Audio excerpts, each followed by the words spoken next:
पिछले कुछ दिनों में हिमाचल प्रदेश और ज़िला बिलासपुर में भी काफ़ी वर्षा हुई है और जिसके कारण कुल ज़िला बिलासपुर में करीब 60-65 करोड़ का लॉस हुआ है, जिसमें पीडब्ल्यूडी के करीब 45 करोड़ है और जिसके कारण हमारे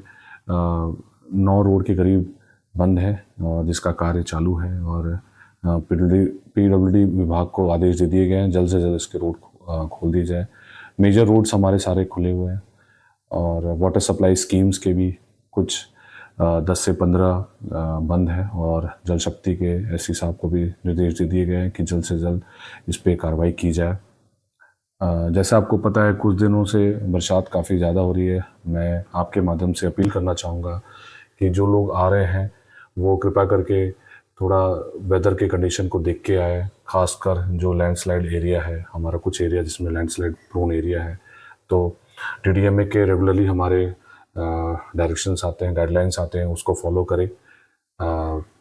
नदी नालों से दूर रहे। जैसे आपको पता है कि कोल डैम का पानी छोड़ दिया जाता है जिसके लिए हमें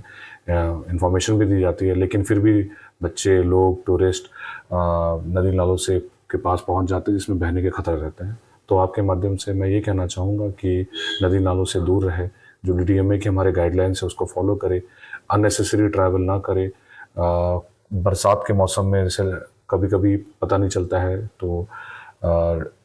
लेट आवर्स में लैंडस्लाइड का खतरा रहता है, तो उस पर थोड़ा ध्यान रखने की ज़रूरत है।